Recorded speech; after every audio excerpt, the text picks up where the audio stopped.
Good afternoon and welcome to the Blue Line Metals Edge here for Monday, May 2nd. I'm Phillip, Streible, Chief Market Strategist at Blue Line Futures. A lot of volatility in the markets, a lot of emotions out there, a lot of wide fluctuations in different prices, different asset classes. So I wanted to get a video out to you guys here kind of early today. So getting into it, few things standing out, a lot of correlation type of data is really driving this market. So first things first, you go back to Friday. You look at Chinese manufacturing data, you can see right here, big misses, hitting 2-year lows. So what that does is it directly hits the copper market. So pulling up the chart, looking at a daily copper chart, you can see we've been in some lockdowns, and then all of a sudden, bam, economic data continues to weaken, strengthen of the lockdowns continues, and you see prices going from 480 down to 424.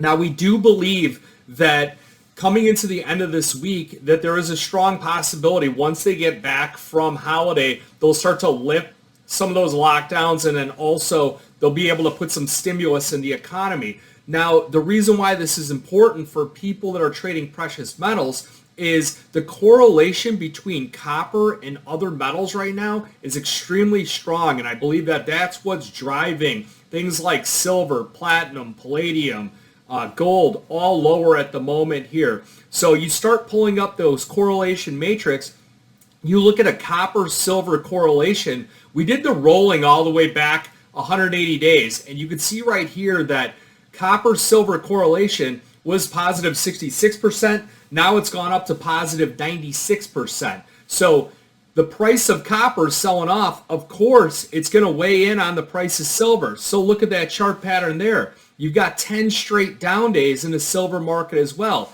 So copper goes down with China, takes down silver with it. You know there's a positive correlation between the silver and the gold market. It's gone to 82. It's always a very strong correlation, but it's definitely, that's where things start to weigh in. It becomes this snowball effect of interconnectivity of different commodities. It's a similar set.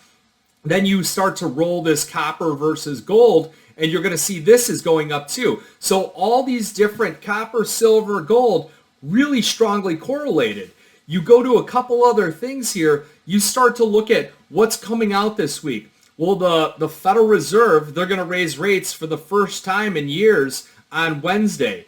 That's got some headline risk that's driving in there. Yields are still going up right now. They're factoring in about 10 interest rate hikes this year. Those are 10, 25 basis rate hikes, which puts it up at 2.5%. I don't think they're going to get those because of the fact that the economy is slowing. You look at the dollar index. This is going to be a delayed chart on it, but you could see that chart pattern on the dollar index. And today's chart looks like it's pushing back up and making a new contract high. Well, the correlation between the dollar and gold were really strong for a while. They were working together into this, and they disconnected in the last week or two.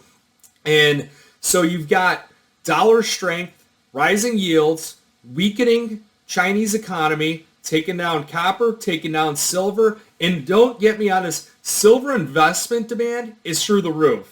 These lower prices are going to continue to fuel investment demand in silver. The problem is that 50% of silver's demand is going for manufacturing, industrial production. It goes into goods. It goes into things like your phone and your iPads and all kinds of different technology things. So if you get that slowdown, that's going to weigh in on silver prices. So you need to get this turnaround here, and we probably won't get that turnaround until after they get back from holiday. Something that's a little bit alarming, though, is that if you Google China and sanctions, they had discussed protecting assets from U.S. sanctions with banks. I think basically what they're doing is they're indicating they're seeing how easy of a time it is for Russia to invade Ukraine. They see the actions that the U.S. and other countries have taken. They're trying to probe out, run some what-if scenario. If they do take over Taiwan, if they do get all these sanctions put on them, how will it impact their economy?